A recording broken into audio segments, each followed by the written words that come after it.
Welcome to your teacher classes. और आज हम लोग अध्याय 1 परिमेय संख्या का जो है गुण धर्म यानी उसकी प्रॉपर्टीज को पढ़ेंगे। ठीक है, तो इसकी जो करीब हम लोग को 3 प्रॉपर्टी को पढ़ना है। ठीक है, पहला जो इसका प्रॉपर्टी है, देखिए इसकी जो पहली प्रॉपर्टी है वह है क्लोजर लॉ। ठीक है, संवृत या संवरक नियम।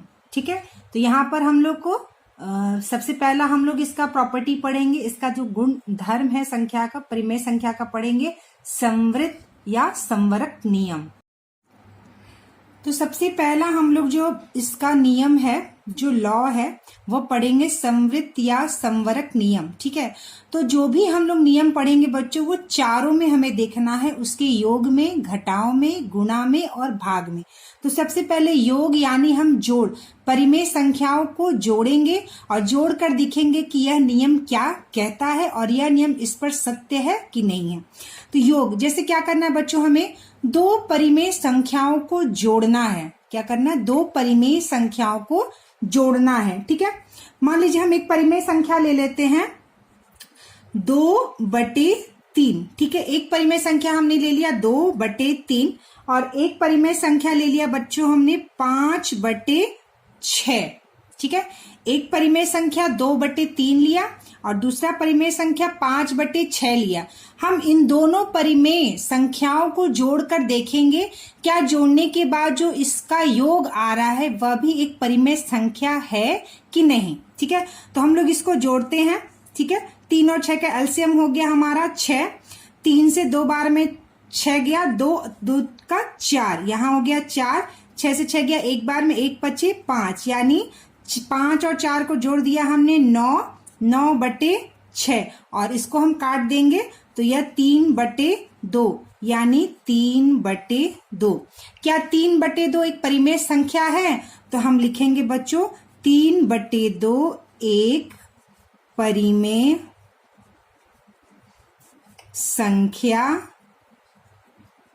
है। ठीक है, परिमेय संख्या है। 2/3 एक परिमेय संख्या और 5/6 एक परिमेय संख्या। जब इन दोनों परिमेय संख्याओं को हमने जोड़ा तो हमें क्या योग मिला?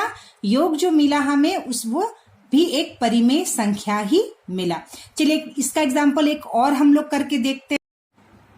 चलिए यही एग्जाम्पल को हम लोग एक माइनस चिन्ह में ऋणात्मक जो है परिमेय संख्या को लेकर देखते हैं। जैसे 2/3 हमने यहाँ पे घनात्मक है, हम एक ले लेते हैं -2/3 प्लस 5/6। ठीक है, तो -2/3 भी एक परिमेय संख्या है, 5/6 भी एक परिमेय संख्या है। ठीक है, हम लोग इसको जोड़कर देखते हैं। ठीक है, तो ये हो गया 6, 3 दूनी 6, 3 दूनी 6, 2 दूनी का 4, यानी कि -4 प्लस 6 से 6 एक बार में गया, 5 1 5। ठीक है, -4 प्लस 5/6। इसको हम कैसे लिख सकते हैं बच्चों? 5 - 4/6 लिख सकते हैं और यह कितना हो गया? 1/6।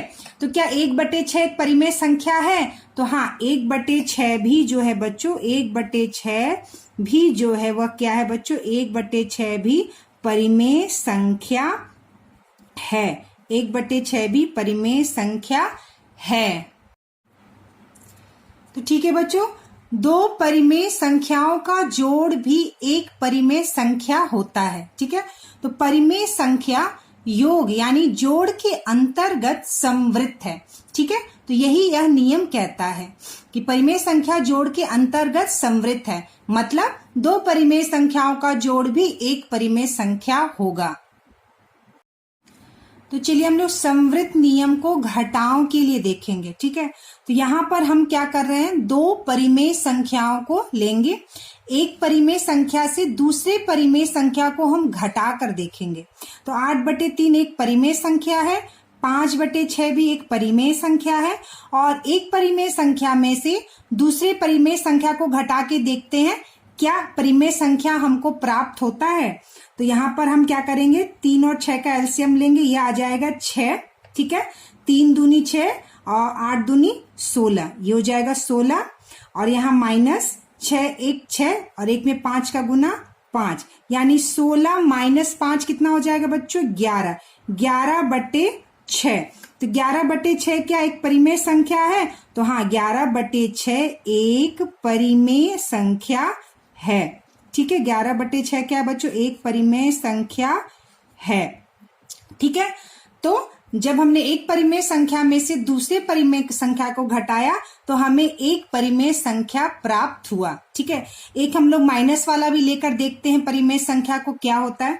तो देखिए यहाँ पर एक परिमेय संख्या जो कि माइनस है, -7/8 एक परिमेय संख्या है, और यहाँ पे 5/4 भी एक परिमेय संख्या है। ठीक है, और एक परिमेय संख्या में से दूसरे परिमेय संख्या को क्या करना बच्चों? हमें घटाना है। तो हम चलिए इसको घटा के देखते हैं। 8 और 4 का एलसीएम क्या हो जाएगा बच्चों? हमारा 8 और 4 का एलसीएम हो जाएगा हमारा 8। ठीक है, तो 8 एक 8 और एक में -7 से गुना करेंगे तो यह आ जाएगा -7। ठीक है, और यहाँ माइनस है तो माइनस, 4 दूनी 8, 2 पचे 10, -7 और -10 कितना हो गया बच्चों? -17। तो -17/8, तो क्या -17/8 भी क्या है बच्चों? हमारा एक परिमेय संख्या है। ठीक है, एक परिमेय संख्या है। तो -17/8 भी एक परिमेय संख्या है, 11/6 भी एक परिमेय संख्या है। यानी कि जब हम एक परिमेय संख्या को दूसरे परिमेय संख्या को घटाते हैं, ठीक है, एक परिमेय संख्या से दूसरे परिमेय संख्या को जब हम घटाते हैं तो हमें एक परिमेय संख्या ही प्राप्त होता है। ठीक है, तो इसका अर्थ क्या हुआ कि परिमेय संख्या घटाव के अंतर्गत संवृत्त है। इसे ही कहा जाता है संवृत्त नियम या इंग्लिश में क्लोजर लॉ, जिसका अर्थ होता है जब एक परिमेय संख्या को दूसरे परिमेय संख्या से घटाएंगे तो हमें एक परिमेय संख्या ही प्राप्त होगा। तो चलिए बच्चों हम लोग गुणन में देखते हैं परिमेय संख्या का संवृत्त नियम। ठीक है, यह संवृत्त नियम जो है गुणन यानी परिमेय संख्या के अंतर्गत गुणन संवृत्त है या नहीं है। इसका अर्थ हुआ कि जब हम दो परिमेय संख्याओं का गुना करेंगे तो क्या हमें एक परिमेय संख्या प्राप्त होगा? तो इसको पहले हम लोग करके देखते हैं। -4/5 एक परिमेय संख्या है और 8/3 एक परिमेय संख्या है। जब इन दोनों परिमेय संख्याओं को हम गुना करेंगे, ठीक है, तो चलिए हम लोग इसका गुना करते हैं।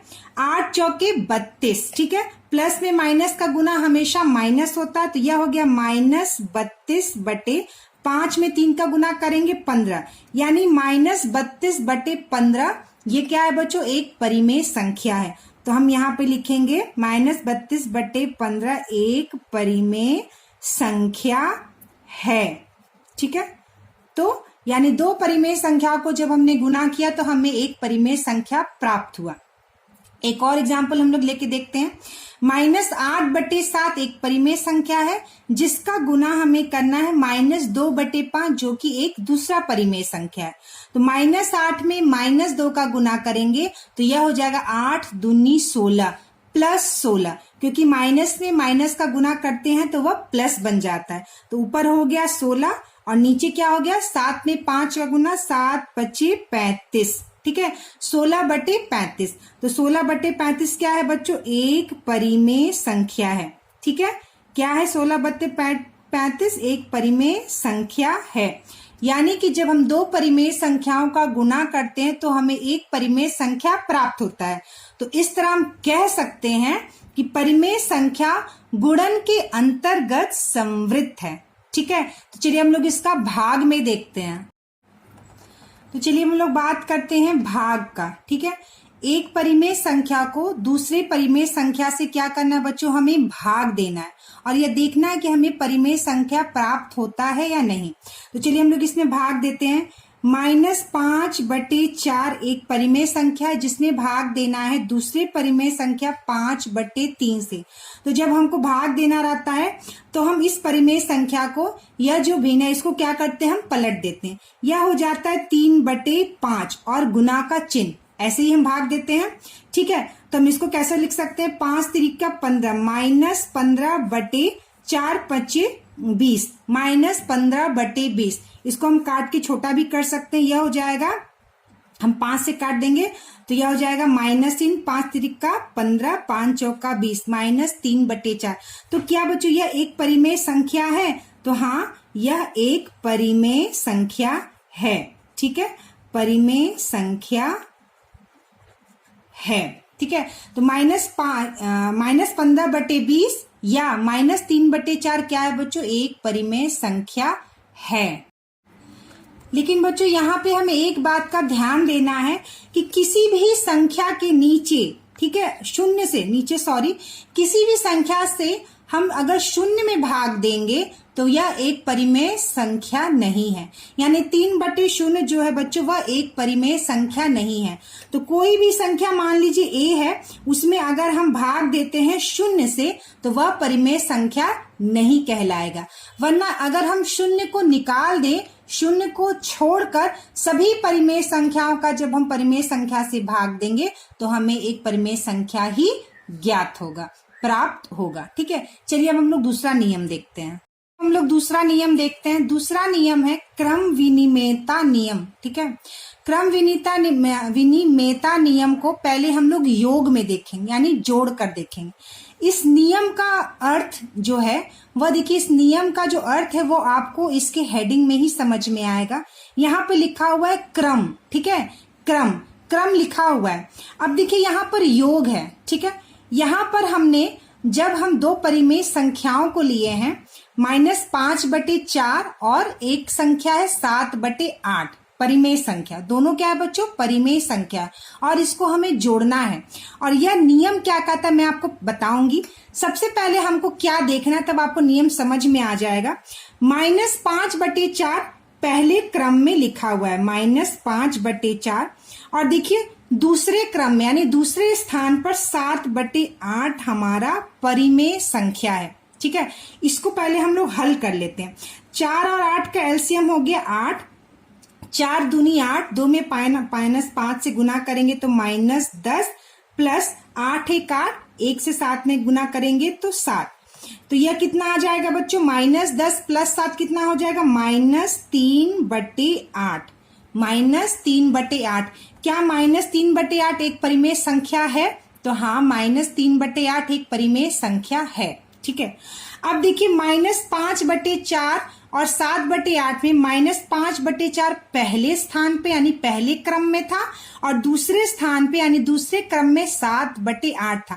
अब हम क्या करेंगे, इन दोनों का क्रम या इन दोनों का स्थान क्या करेंगे बच्चों? बदल देंगे।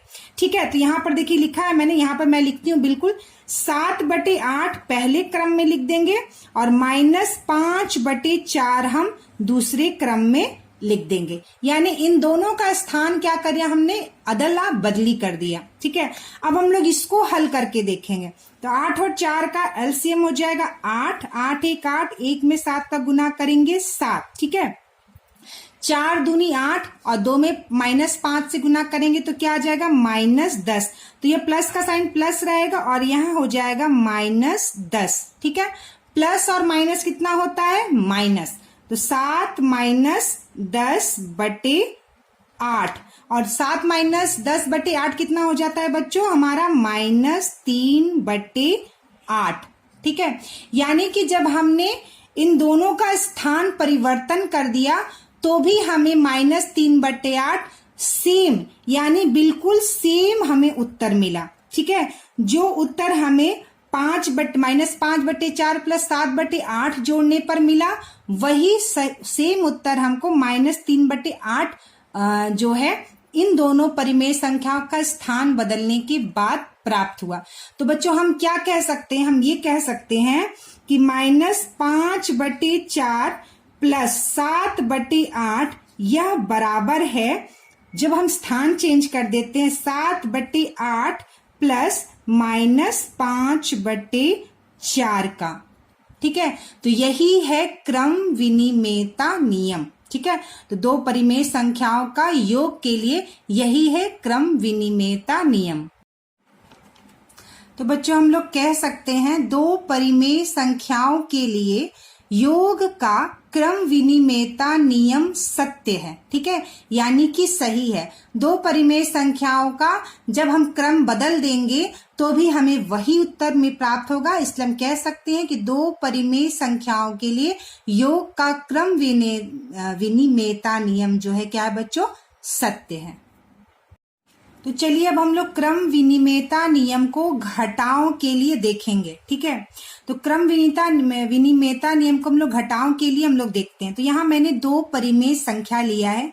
एक परिमेय संख्या है 5/4, जिसमें से हमें घटाना है -7/16 को। ठीक है, तो पहले हम लोग पहले क्रम पर 5/4 और माइनस दूसरे क्रम पर -7/16, यानी पहले स्थान पर 5/4 है और दूसरे स्थान पर -7/16 है।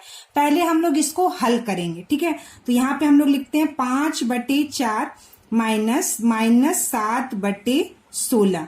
ठीक है, तो इसका क्या करेंगे बच्चों, हम लोग एलसीएम लेंगे, तो यह हो जाएगा 16, 4 चक्के 16, 4 5 ये हो जाएगा 20, माइनस साइन जहां है माइनस लिखेंगे हम, 16 1 16 और 1 में -7 से गुना करेंगे तो यह हो जाएगा -7। ठीक है, तो 20 और ये -7, यह माइनस क्या हो गया बच्चों, प्लस हो गया, और 20 और 7 क्या हो गया, 27 हो गया। तो यह आ गया हमारा 27/16। ठीक है, जो कि एक परिमेय संख्या है। 27/16 क्या है बच्चों, एक परिमेय संख्या है। अब हम इसका क्रम बदल देंगे, यानी कि इसका स्थान बदल देंगे। 5/4 जो पहले स्थान पे है, हम -7/16 को रख देंगे, और माइनस का साइन माइनस है, और 5/4 को हम 7/16 -7/16 यानी दूसरे स्थान पर 5/4 को रख दिए। अब हम लोग क्या करेंगे बच्चों, इसका एलसीएम निकालेंगे। तो इसका एलसीएम 16 आया, 16 1 16, 1 में -7 से गुना किए -7, और 4 चक्के 16 और 4 5 20, तो यह आ गया बच्चों -20। -7 और -20 कितना हो गया बच्चों, जोड़ेंगे हम, लेकिन यह चिन्ह हो जाएगा -27/16। तो आप लोग यहाँ देख सकते हैं, जब दो परिमेय संख्याओं को क्रम विनिमेयता नियम में जब हम क्रम को बदल रहे हैं, तो इन दोनों का जो चिन्ह है वह बदल गया। एक का उत्तर आया 27/16 और दूसरे का उत्तर आया -27/16, जो कि एक दूसरे के बराबर नहीं है। यानी कि हम यहाँ लिख सकते हैं बच्चों, 5/4 -7/16 बराबर नहीं है। ठीक है, जब हम इसका स्थान चेंज कर देंगे, -7/16 -5/4 के। ठीक है, -5/4 के, यानी किसी भी दो परिमेय संख्याओं के लिए घटाओं का क्रम विनिमेयता नियम जो है बच्चों, वह सत्य नहीं है। मतलब परिमेय संख्याओं के लिए घटाओं का क्रम विनिमय नियम सत्य नहीं है। ठीक है, कई किताबों में ए और बी के सिंबल में भी इसको लिखा जाता है। जैसे मान लीजिए a/b कोई भी परिमेय संख्या है, प्लस -c/d दूसरा एक परिमेय संख्या है जिसको हम घटा रहे हैं, उसका जो है क्रम विनिमेयता नियम जो है परिमेय संख्याओं के लिए जो है c/d -a/b सत्य क्या है बच्चों, यह सत्य नहीं है। तो यहाँ पे ये जो साइन होता है इक्वल टू को जब हम काट देते हैं, बराबर के चिन्ह को जब हम काट देते हैं, तो मतलब वह बराबर नहीं है। यानी एक परिमेय संख्या को जब दूसरे परिमेय संख्या को घटाते हैं और जब हम उसका क्रम चेंज कर देते हैं, c/d को पहले लिख दें और a/b को हम बाद में लिखते हैं, जब हम इसका स्थान चेंज कर देते हैं तो यह एक दूसरे के बराबर नहीं होता है, यह एक दूसरे के लिए सत्य नहीं होता है। तो क्रम विनिमेयता नियम को हम लोग गुणन के अंतर्गत देखेंगे। ठीक है, यहाँ पर मैंने दो परिमेय संख्या लिया है, -6/3 में गुना करना है -3/7 का। ठीक है, तो -6 में -3 का गुना करेंगे तो यह आ गया 6 तिरिकी 18, और 3 में 7 का गुना करेंगे तो 7 तिरिकी 21, यानी 18/21 आंसर आया।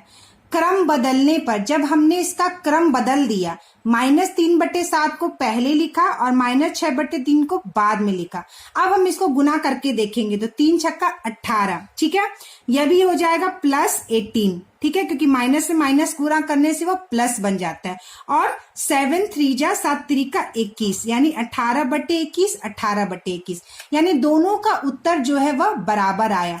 तो हम कह सकते हैं बच्चों -6/3 गुना -3/7 यह बराबर होगा, इसका जो उत्तर आएगा यह बराबर होगा इसके क्रम बदलने के बाद -3/7 गुना -6/3। तो यह क्या है बच्चों, यह सत्य है। यह क्या है, सत्य है। यह दोनों परिमेय संख्या का जब हम गुना करेंगे तो वह बराबर होगा जब हम इनका क्रम बदलकर गुना करेंगे।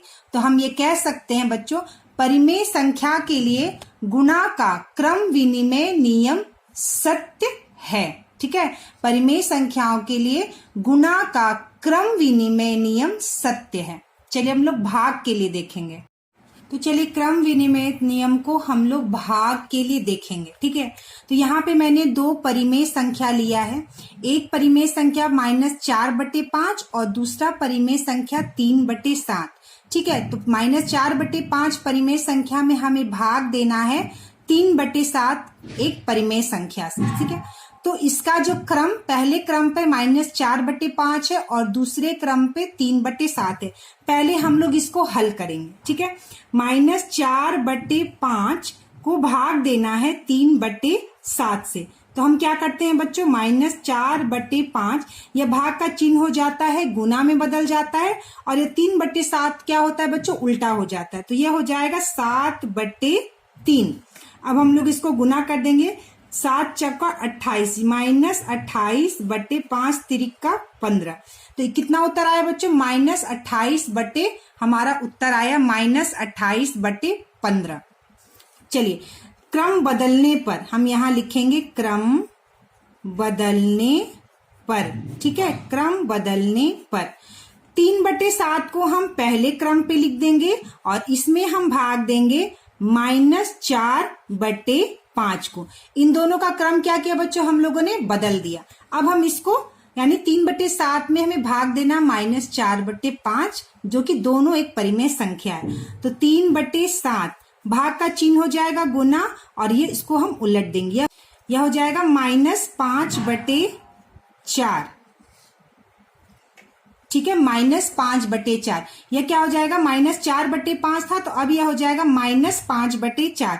फिर हम इसका गुना करेंगे 3×5 = 15 -15/7 चौका 28। तो यह आ गया -15/28। कितना आ गया बच्चों, -15/28। और यह कितना आया, -28/15, जो कि बराबर नहीं है।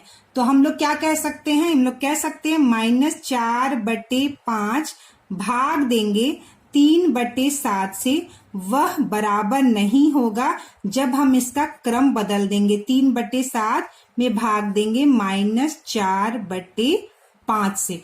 तो जो परिमेय संख्या का क्रम विनिमय नियम भाग के अंतर्गत सत्य नहीं है। इसलिए बच्चों हम लोग कह सकते हैं कि परिमेय संख्याओं के लिए भाग का क्रम विनिमय नियम सत्य नहीं है। ठीक है, यानी दो परिमेय संख्याओं को जब हम भाग देते हैं और जब हम उसका क्रम बदल कर फिर से उसे भाग देते हैं तो वो दोनों का उत्तर बराबर नहीं होता है, वह दोनों एक दूसरे के बराबर नहीं है। ठीक है, चलिए हम लोग अब अगला नियम देखते हैं।